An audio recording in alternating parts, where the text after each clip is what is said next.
Ladies and gentlemen, thank you for coming. Do I need to use the newfangled electronic stuff, or can you all hear me?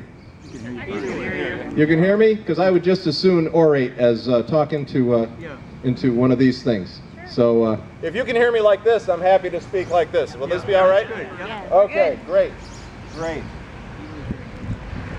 Well, we are, as has been publicized, the Excelsior Cornet Band of Syracuse, New York. And we would like to welcome you to this afternoon's concert. We're an authentic Civil War regimental brass band, very much like what you would have seen in U.S. Army service early in the war, in militia service. Our instruments are all original antiques that date back, as far as the 1820s through the 1860s. And all of our music is taken from original 19th century band books or arranged from period sheet music. I'd also like to add that some of our narration today is taken from an upcoming book by a friend of mine, John Bionars, a New Hampshire boy, who is writing a wonderful tome about that thick on regimental brass bands of New England. It's entitled, I Was Detailed to the Band.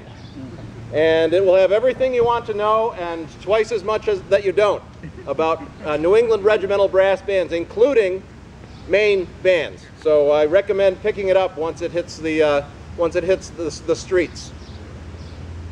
Now, our performance today is going to include some patriotic music, some songs that were popular with the troops, and we'll tell you some stories about some familiar tunes that may lead you to see them in a new light.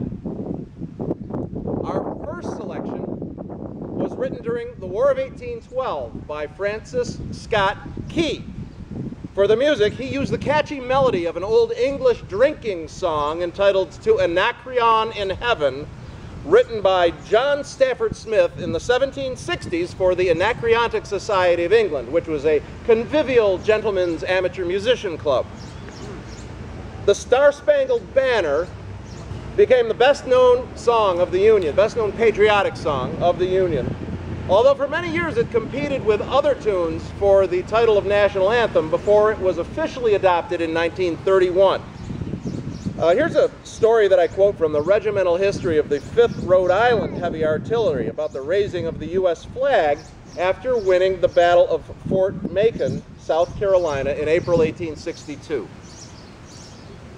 And I quote, "When Major Wright asked the Confederate officer who was present where the usual large U.S. garrison flag was, he said he did not know but would inquire. He did so with the result of finding a comparatively new flag. By this time, Joe Green, a character known throughout Rhode Island, appeared at the fort. He was the leader of the 4th Rhode Island Band and had been sick for some days. He now stood near the group surrounding General Burnside with his hat pulled over his eyes and his shoulders shrugged, the picture of despondency. Just as they began to raise the flag, General Burnside turned to him and said, 'Joe, can't you give us some music?' 'No,' said Joe, 'I'm too sick to play, and my bugle isn't here.' Well, one of the general's aides had seen Joe going towards the fort without his bugle, from which he seemed inseparable. And he had the forethought to get it and bring it with him to the fort. Taking it from under his coat, he handed it to Joe. He looked at it, shook it as all buglers do, blew through it, and just then his eyes caught sight of the flag slowly rising. Placing the instrument to his lips and watching the slowly rising flag with kindling eyes, he forgot his illness, threw back his head, while from his loved bugle there came the stirring strains of the Star-Spangled Banner, played as only Joseph Green could play it, as if his very soul was in each martial note. The sweet notes lingered among the arched casemates and within the walls as if loath to die away in space, and they touched the heart of every soldier present. I'm going to play the Star-Spangled Banner like Joe Green on the keyed bugle, and then we will go into a Civil War version of the Star-Spangled Banner.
Thank you. Thank you.